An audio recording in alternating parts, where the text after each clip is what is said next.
चलते रहेगा। मंत्री के पद के योग्य नहीं है ये।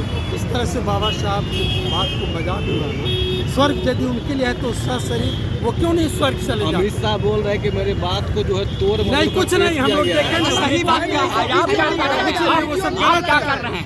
आप अमित शाह की बात को मान रहे हैं। 4 बार बोले, आप क्या देखा? अम्बेडकर आप क्या देखा? 5 बार बोले अम्बेडकर अम्बेडकर अम्बेडकर। आप ये बोले क्या कि स्वर्ग चले जाते, स्वर्ग चले जाएंगे। लेकिन ये लोग तो उल्टे जो है कांग्रेस के अरे भाजपा वाले अमित शाह माफी मांगे। जो ऐसा क्राइम करता है, बोल रहे हैं कि बाबा साहेब को पहला बार चुनाव कांग्रेस ने हरवाया था।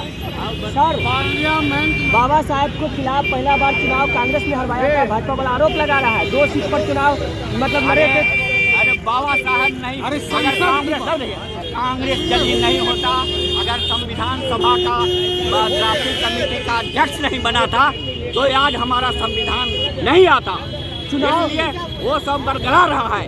सरकार जो है लोगों को गुमराह कर रही है। वो बहुजन नहीं करेगा। आज आप लोग जो प्रोटेक्शन मार्च निकाले हैं, क्या कहना चाहेंगे, किस लिए आप लोग निकाले हैं?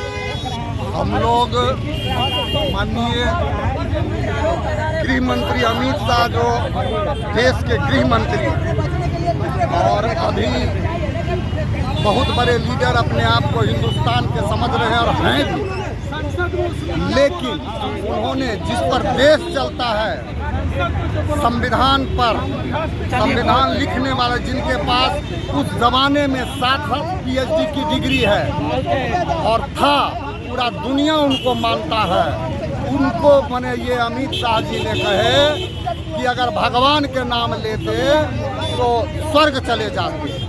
हम कहते हैं माननीय अमित शाह गृह मंत्री महोदय को कि राजनीति छोड़कर, सदन की राजनीति छोड़कर वो सीधा स्वर्ग चले जाएं।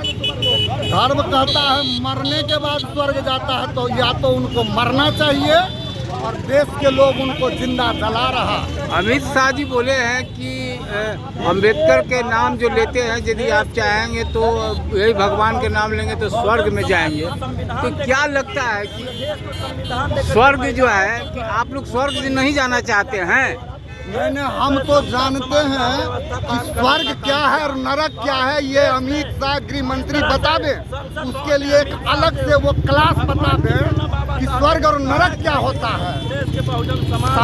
एक तरफ तो कहता है ये शरीर यही जल जाता है उन्हीं की भाषा में, और आत्मा अमर है, तो स्वर्ग कौन जाता है?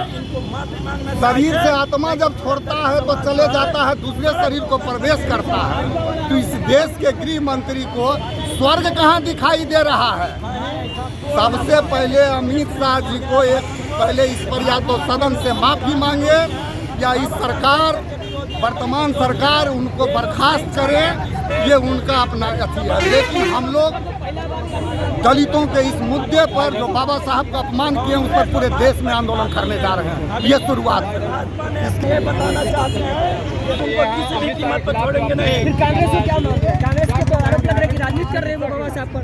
कोई राजनीति नहीं, हम लोग बाबा साहब के आइडियोलॉजी का विचारधारा पे चलते हैं। उनके विचारधारा पे चल करके आज हम लोग जो है बड़े से बड़े आज जो प्रोटेक्शन मार्च निकाले हैं, क्यों मार्च निकाले? देखिए, जिस तरह से संसद भवन में अमित शाह जी के द्वारा जो बाबा साहब अम्बेडकर को भगवान से तुलना किया गया है, कहीं न कहीं इस देश के बहुसंख्यक जो है बहुजन समाज के लोग, दलित समाज के लोग, पिछड़े समाज के लोग, महिलाओं को अपमानित करने का काम किया है। बाबा साहब अम्बेडकर ने संविधान बनाकर इस देश के बहुजन को, महिलाओं को, दलितों को जो है न्याय, समता, समानता का अधिकार दिया, इस देश में एकता, अखंडता का अधिकार दिया।